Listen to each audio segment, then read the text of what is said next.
Welcome to the Book Binge. I'm your host, King Crusoe. You can call me KC, and today we're beginning the KC Canon, or in other words, basically my favorite things when it comes down to any discussion. For now, we're going to be starting, obviously, with like book-related stuff on this channel. If I ever do KC Canon stuff on my second channel for non-book-related things, that might be a possibility in the future, but for right now, that is not what we are looking at doing. So, here goes nothing. For as few books as I've personally read, I actually found this list here, comprising my 15 favorite books of all time, really difficult to actually consolidate and to keep things down to a minimum. In fact, I originally did draft this video at first, or start listing things out in order for it to be a top 10 rather than a top 15, but I just couldn't really keep this below a top like 13 plus honorable mentions, and I don't really feel like cutting very many of these things down because all the books on this list I could consider favorites for one reason or another. So I decided to just expand the list a little bit, make it 15, add in 5 honorable mentions on top, and that way I could have a nice round number that's pretty easy to work around. So that's the purpose of today's video. Obviously, we are going to start off here with honorable mentions, which are going to be a group of 5 books that I have over here that just barely didn't make the list for one reason or another. Either that's because they just aren't quite there, like they're close but not quite, yet still worthy enough of being mentioned in the conversation, or that be because they were at one point or another on my favorite books list, or there's the possibility that they could be on my favorite books list if I were to compose this video at a different time of my life, or if I were to be in a different mood when composing it. In fact, I'm sure there's going to be a couple picks here that I might disagree with because I did these notes a couple of weeks ago. That's always a possibility. But without further ado, the honorable mentions themselves. We'll start off with a pick that feels like an obligatory mention, even though it's kind of not, and that's Infinite Jest by David Foster Wallace. And the reason this doesn't make the list proper is because there's just a little bit too much holding it back. I'm not going to go into details regarding this because I've said my piece on this plenty, despite the fact that I don't have a dedicated review for Infinite Jest on this channel yet. Eventually, someday I'll finish writing that.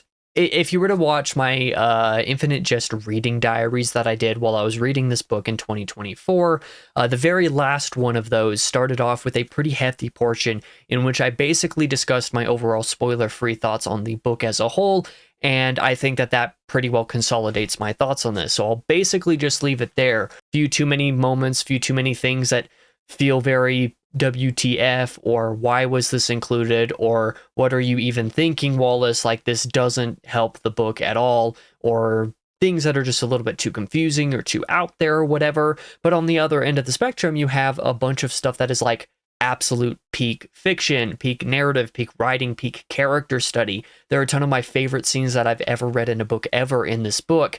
It's just that the balance between some of the stuff that I was really not enthused with and the stuff that I really loved, it's not quite a personal favorite of mine. So that's why it's an honorable mention, but not quite on the list proper. The next honorable mention is Pieces of Paris by Gigi Vandegrift, which is one that I'm absolutely certain none of you guys have ever heard of unless you've watched like the 2 videos on my channel or something like that where I've mentioned this book to one degree or another.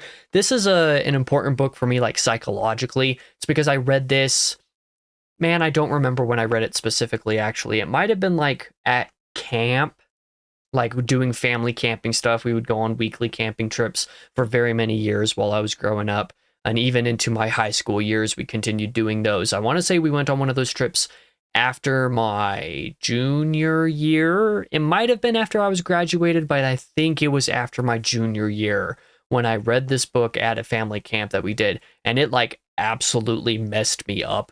And that's because of some of the ideas and the topics and the themes especially that this book explored were just like very relatable and like all too real for me at the point that I was at in my life at the time, and therefore it made a huge impact on me. And I remember like quote unquote loving the book as a result, kind of in a Stockholm syndrome kind of way, where it's like I look at it and it's like, this book caused me pain, but I remember it so fondly because of the way that it affected me. I've been wanting to do a reread on this for a few years now, so I could see kind of the differences that have come through me as a person and also just my general psyche since the first time that I read it several years ago, but I definitely do remember this as being a favorite at one point, like I said, back at the time that I read it because of how impactful it was, but I don't know if it would still be a favorite now, and it's been too many years for me to really say properly.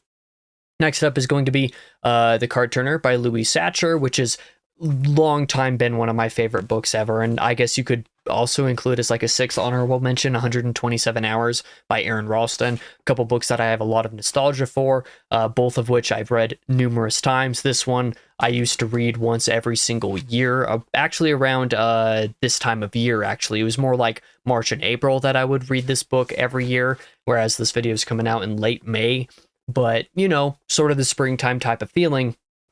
Card Turner is one of my favorite books, not because it's necessarily that great of a book, but because for some reason it just really clicks with me. A book about the card game Bridge doesn't necessarily sound that good, but the way that it is written in here just is super enticing, and I always get super obsessed when I read it and just compulsively plow through it every single time. I think I've read the book a total of maybe 7 or 8 times, somewhere around there. It might even be like 9, maybe not quite that much, but I've read it a lot, and I still absolutely loved it. I just reread it a couple of years ago, and it was great.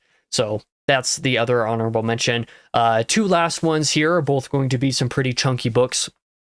The Dark Tower by Stephen King, the final book in the Dark Tower series. The reason this is an honorable mention is twofold.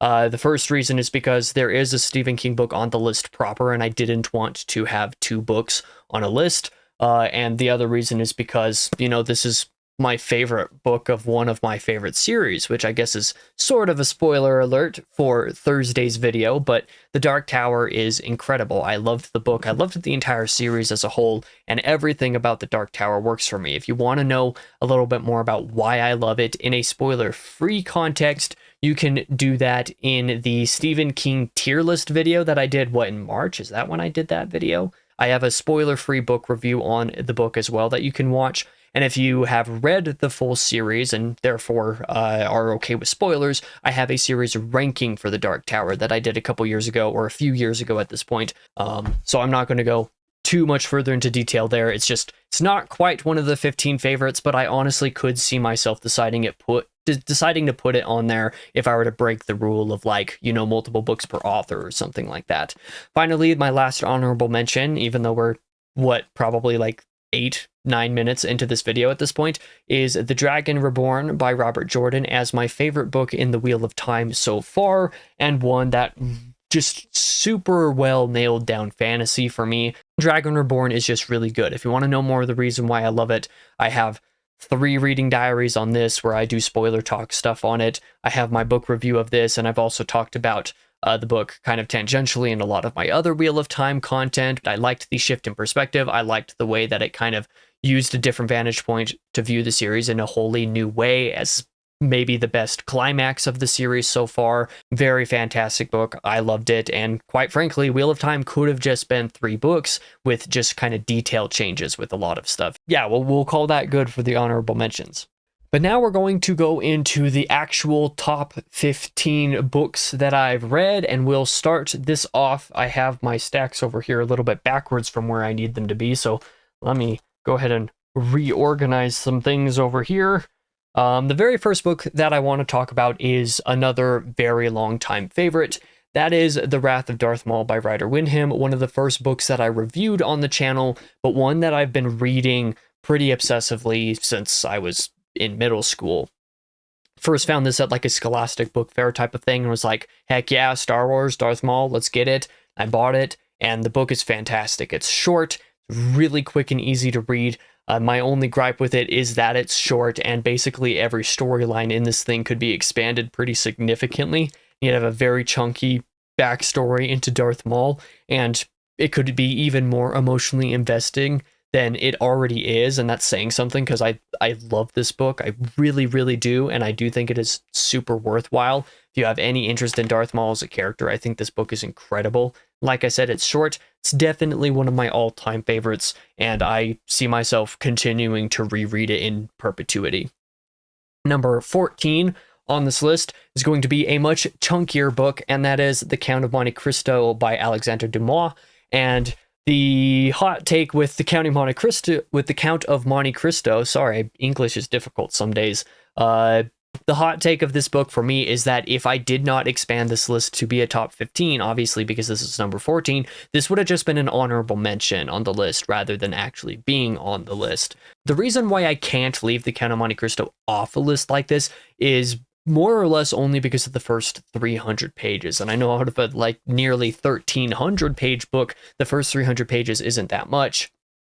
But that very first arc of the book, the prison arc as I like to put it, is just perfect. It is nothing short of perfection. Every single moment of those first 300 pages is absolutely brilliant. That's not to say that everything that comes after that isn't as good, because nearly all of it is just as perfect. The book in total is amazing and also reads super quickly and easily if you get the Robin Buss translation for English. This book actually reads really quickly, and I recommend that everybody read this. Even if you're not really into classics, this is a great way to kind of break into stuff because it's really approachable for a lot of reasons to even non-classics readers.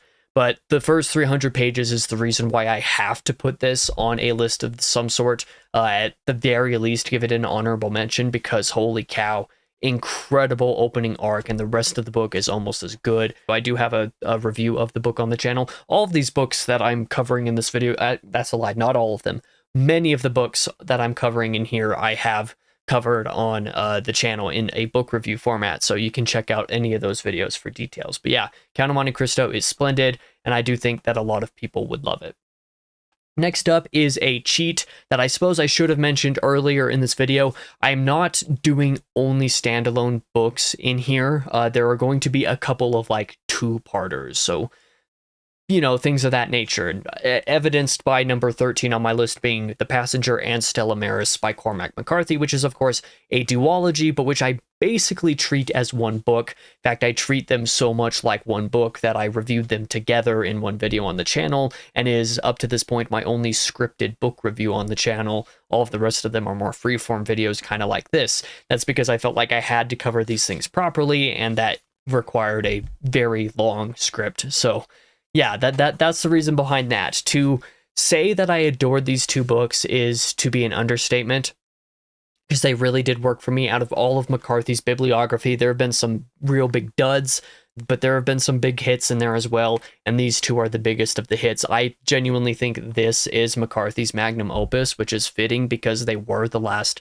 bodies of work that he put out before he passed away, and they're incredible. The differences between the books, especially with The Passenger being more of a traditional narrative, and Stella Maris being just straight up dialogue. That's all it is a dialogue between two different characters exploring kind of the psyche of the main character of that book, the way that they tie into each other and support each other thematically and from a story perspective as well, the questions that they raise and answer about each other, because there's some not necessarily inconsistencies per se, but some things that seem to counter each other between the two of them that lead the reader to wonder like what's kind of the truth in certain situations. I just think they're absolutely brilliant, and I loved this duology.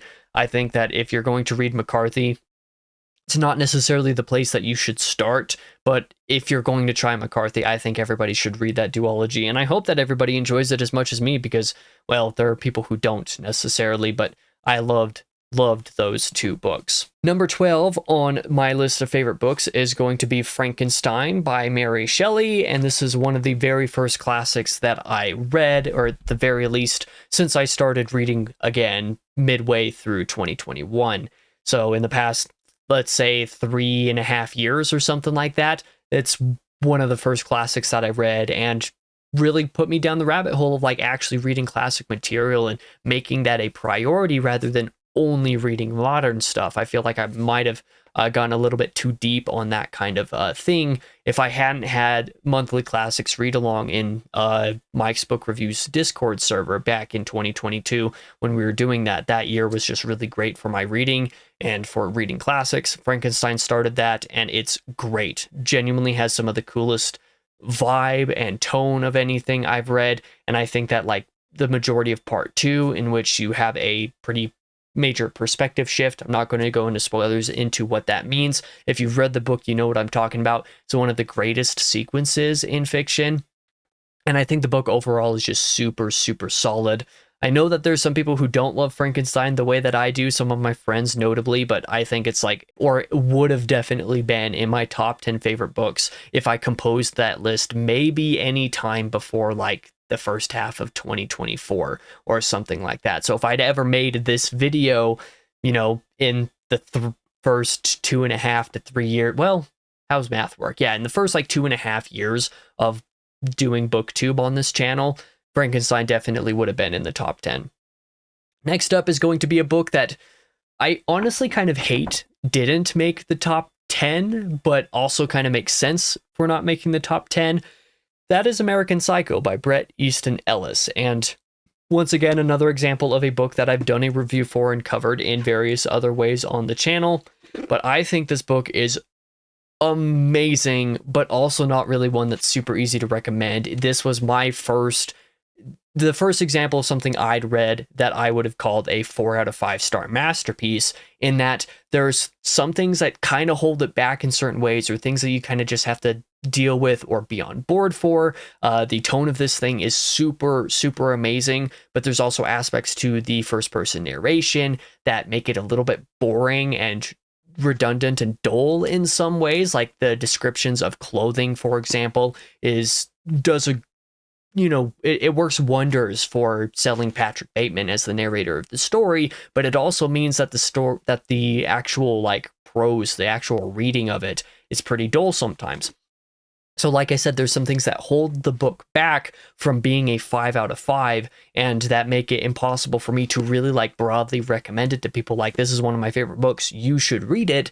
It's more a case of like, I absolutely love this book despite some of the things that hold it back. If you've watched and loved the movie, you're already like halfway to being able to enjoy the book because you get the tone, you get the character inherently. The movie's much more faithful of an adaptation than you would assume it would be, and I think it's great. I really love American Psycho. Despite its flaws, it's one of my favorites.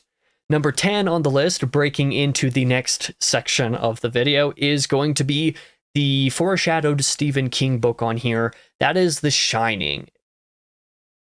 What can I really say about this book that hasn't been said before, that everybody else hasn't already said? It's kind of hard to really talk about without, you know, just retreading all of that same ground. What I can say about The Shining is that I went into it very skeptical, not least because I had read Salem's Lot the month before, and while I really enjoyed it, while I'm pretty sure I gave Salem's Lot 5 stars, it probably would more accurately be like a 4.5 rounded up.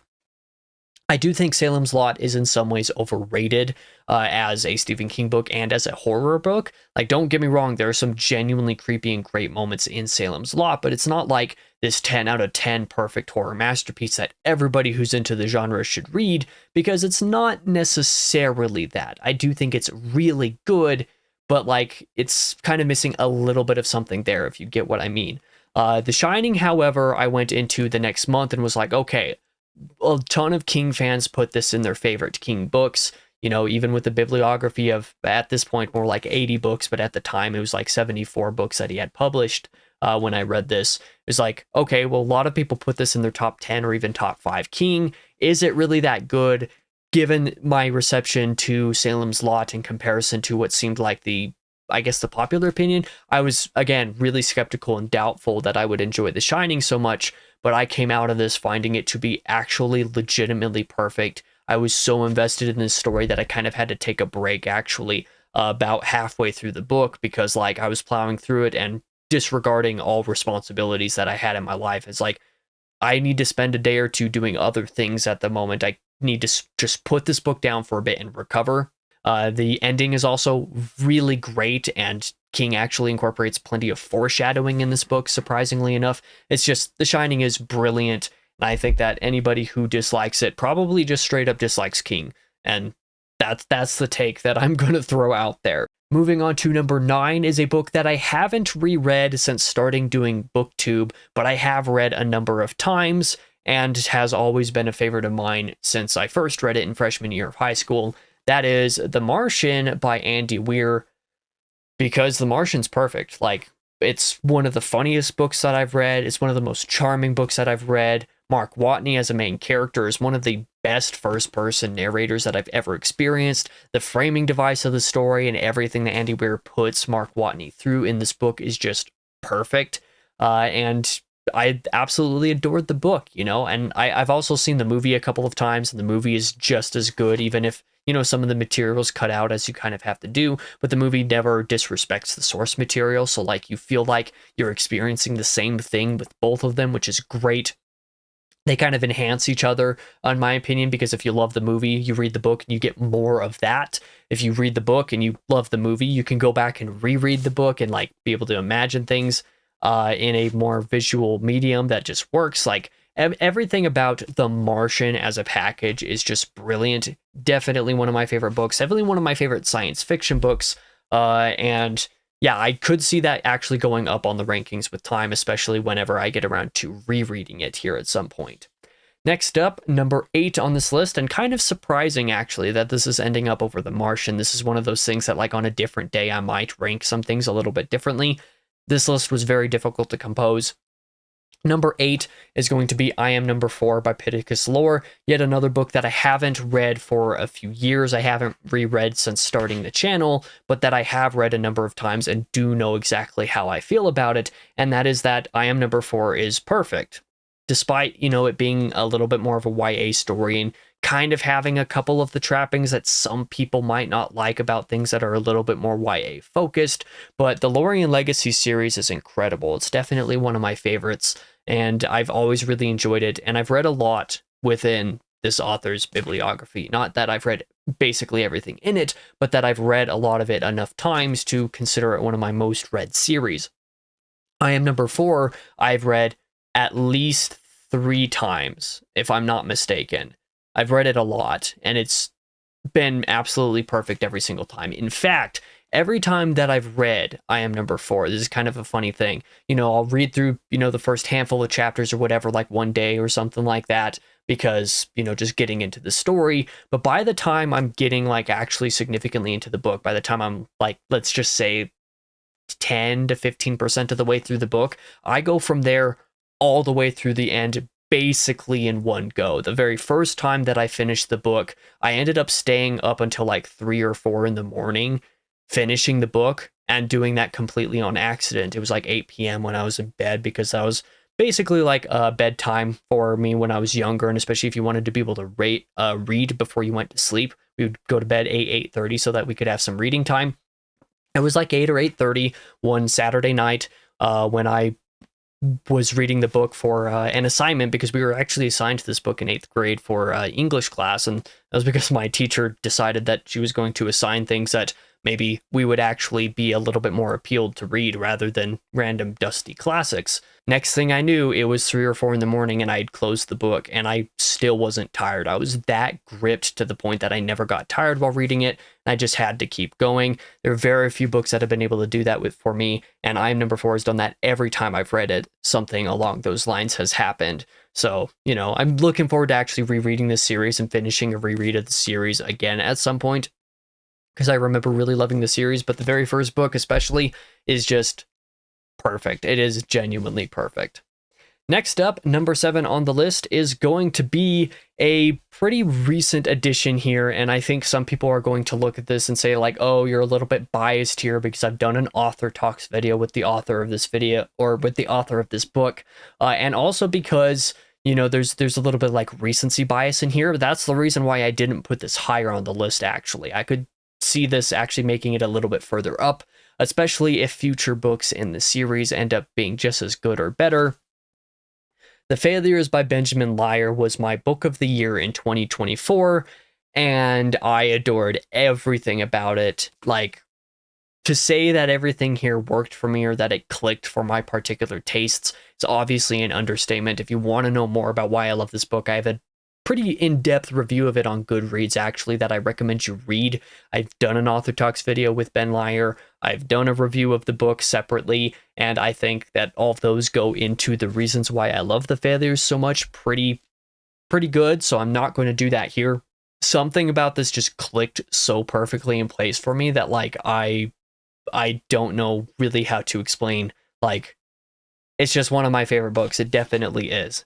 Next up is going to be actually a pretty similar situation, even though I've had several months longer to be able to sit on it, to be able to confirm that it is one of my favorite books. And that is Return to Adan by Philip Chase, which is one of my favorite fantasy books. And also one of the books that I've had the starkest emotional reaction to. The very end of this book wrapped up the series and wrapped itself up in such a brilliantly perfect way that I really connected to. It was a very emotional and devastating ending, one of those kinds of moments where you're like about to watch a train crash and you know you should look away, but you can't. That's not a metaphor to say that it's bad and you can't look away from the devastation that it's causing, but more the case of like, I know where this is going to hurt, but I can't avoid that. And then you finish and it hits really hard emotionally anyway. It's probably a very poor metaphor that I just pulled there, or that I tried to make fit my story here. But Return to Adan is great. I love the Adan trilogy as a whole, but this final book was easily my favorite of it and super solid. A lot of the thematic work of this, the way that kind of coincides with the actual plot of the trilogy, it's just great. It really is. I don't know any other ways to praise any of these books that I love so much other than just saying it's fantastic, it's brilliant, it's amazing. But like, Return to Adan is one of those fantasy books that I look at and say, that is really, really good. Yeah, it's great. The way that the Adan trilogy goes from a very classic approach in the first book and goes a little bit more modern as it continues and kind of does that arc, allows Return to Adan to exist in a state that is wholly its own, even away from other modern fantasy right now. It's great. I really, really, really recommend that. And I recommend you check out Philip Chase's YouTube channel if you haven't already. He's a much more classy person than I am. From now, we're going to be moving into the top 5 books of all time for me. Well, you know, my 5 personal favorites. This placement that we're actually going to explore here, number 5, is going to be a little bit weird, because it was also in my favorite books of 2024, but it was below The Liar, or yeah, below The Failures, obviously, because The Failures was my number 1 book of 2024. This was my number 2 book of 2024. So why is it ranked higher on this list? I think it's because it's a little bit more solidly placed in that I don't think anybody would argue, or I think that just about nobody would argue with Pillars of the Earth being on somebody's favorite books of all time list. This is considered a modern classic of sorts for very good reason. The book is incredible. The characters are incredible. The plot is incredible. It's one of those things that you look at from the outside and think, that can't possibly be that good. Like, what's interesting about that concept? But the instant that you start reading, like, you're hooked by so many different things that are just executed so well. There's also plenty to dig in here, despite what some may believe. It's a book that I think just about everybody is going to love. It's one of those things that somehow appeals to everybody, but also nobody at the same time. You know, you look at it, it's like, what's a book about the building of a cathedral going to be that interesting? How can that be the case? And well, one, that isn't what that's actually about. And 2, it's because it is just written so well. Keep in mind, by the time that Follett had written Pillars of the Earth, he'd already been writing thrillers for like a decade. And that definitely comes through in this book. There's a lot of conspiratorial stuff going on that's really engaging. It's hard to explain why I love Pillars of the Earth the way that I do. It's another situation kind of like The Failures, where I actually recommend you check out my Goodreads review of the book, because I think it's pretty concise. I do think it actually goes into the reasons why I love it without getting too long-winded most of the time. There's just about nothing wrong with that book other than that it's actually ironically maybe too short. That's how much I love it. Next up, we're going to have number 4 here, and this is going to be maybe a controversial opinion because it's not higher, and also maybe a controversial opinion because it's here at all, and some people think it's overrated for some reason. That is Fellowship of the Ring. The first book in Lord of the Rings is incredible. It's one of my favorite books. It's not quite top 3. It would be top 3 if I were to cheat with the number 1 option. We'll get there, obviously.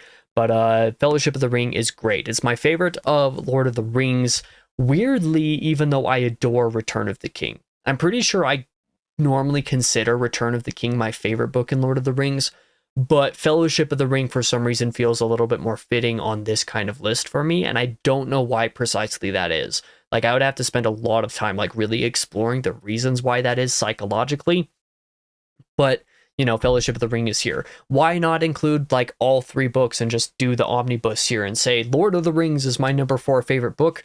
I don't know. Like, if you want to, in your head canon, put that Lord of the Rings as a totality is my number 4 favorite book, I'm not going to argue with that headcanon at all, but if you want to be more specific, I do think Fellowship of the Ring is my favorite.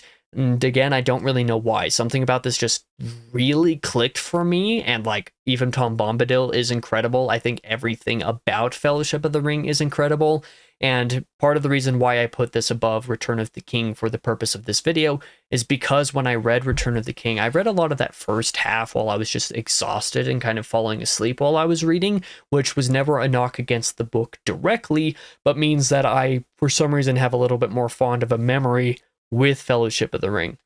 I don't know if any of that reasoning makes sense, but like, it's number 4, it's high up there. I do think that Lord of the Rings is totally worthy of being on lists like this. I don't think it's overrated at all.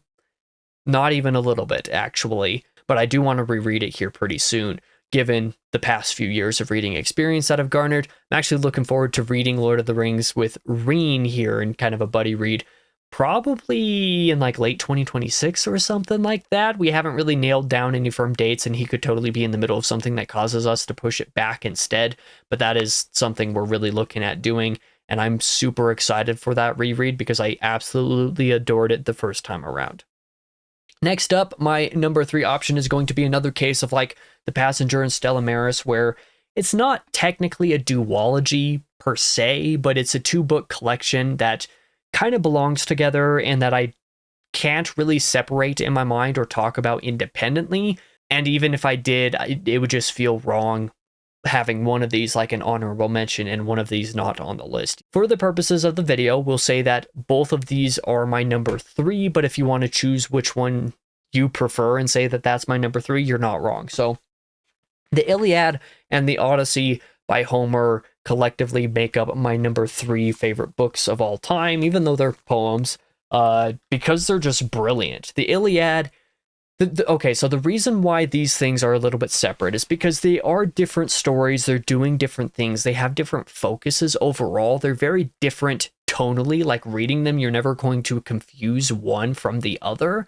They're their own things. For whatever reason, I just have a hard time separating these in my mind because of the story they tell, because they're always, you know, kind of counted collectively together. They kind of satisfy me in different ways. The Iliad I love a lot because it kind of surprised me. I was expecting to enjoy it to some degree, but I wasn't really expecting to love it or adore it. And realistically, I would say I enjoyed the Iliad a little bit less than the Odyssey, but I do think it's like better, but it's not necessarily better. It's one of those kind of question mark zones where like the two of them are so equal on such equal footing that it's hard to actually compare them. Like I said, they're doing very different things. The Odyssey is a little bit more of a straightforward narrative than the Iliad is, and I enjoy that about it. I love both of them pretty much equally. I think they're both incredible. And I personally highly recommend the Peter Green translation because it is beautiful, it's really solid, evokes all of the tone of everything incredibly without ever feeling too utilitarian. Let's talk about my number 2 and my number 1 options basically side by side, because all things considered, I would say these are both my favorite book ever. It's complicated, but I do feel that way. When I read one of them, it was my favorite book. I read the next one, it was like, okay, I think this dethroned this previous book as my favorite. But realistically, because they're so different, they're kind of, you know, one of them's a modern genre fiction book and one of them's a older classic. I think they're both worthy of being my favorite, but I didn't want to cop out and put 2 completely separate books together in one slot in number 1 just so that I could add one more book onto my top favorite books list. So that's why I separated this here. But number 2 and number 1 here of my list are Ashes of Man, the 5th book in Sun Eater by Christopher Verrocchio, and Les Mis by Victor Hugo. Again, one of them's more modern, genre fiction type book, and don't mind this as the Russian translation of it. decided to hold this up because the naked hardcovers of the Russian editions are amazing and the reason why I bought them. And then, Les Mis is obviously a classic and something very different. To really go into why I love either of these books, I do think you should watch my video reviews that I did of the two of them, because they kind of go into all that. And at this point, it's been a couple of years, so I don't want to like butcher what it is that I feel about them. And also, I don't want to waste too much more time trying to get my point across. This video is already 40 minutes long at this point. Les Mis, when I read it in November of 2022, was just like perfect for me. It was perfect to the degree that even the tangents of it didn't hold any of it back for me, which is kind of a strange thing. Like, it doesn't seem right that the tangents weren't able to hold any of it back. But I think the sum total of its parts are not as much as what it collectively just does, and does so brilliantly. I think the plotting of it is perfect. I think all the characters are perfect. I think the way that they all interact with the plot is perfect. I just love everything about Les Mis. Just everything about it. There were moments of it that I didn't enjoy as much while I was reading it. But again, collectively as a whole, when I finished the book, it was just a kind of transcendental experience. Something completely unlike anything I ever read. Even since then, nothing has really shifted my brain chemistry in this way, not least because this has kind of been on my TBR to one extent or another since like 4th grade. Yeah, it's been a long time, and it was a long time before I actually got around to reading it, since I had anticipated being able to read it someday. So I'm glad that I actually finally got through and did that. And for the record, if you want a translation recommendation for Les Mis, I think the Christine Doniger, or if that's how you pronounce the name, I think her translation of this is perfect. It's a little bit more of a recent translation, done in, I think, in 2013, if I'm not mistaken, yet it doesn't abandon any of what makes like the tone of the story fit, and is also a little bit more readable than, say, perhaps a translation from, 150 years ago would be. But yeah, I love Les Mis. This one I would technically put my number 1 spot, I guess, if you forced me to choose, and therefore Ash as a Man would sort of be in my number 2 spot. Ash as a Man I love as for many reasons, because of the emotional investment, because of the prose, because of how good it is as part of the series. It's an unpopular pick for this to be my favorite in Sun Eater even still, but I adore the book. I adore everything about it. This is another moment kind of like, oh man, which book is it that I was talking about this? There was something in here on this list, and for whatever reason, I'm forgetting what it was, where it's like a moment of like you being able to watch a train as it's about to crash. You know that it's going to hurt, but you can't stop reading it anyway.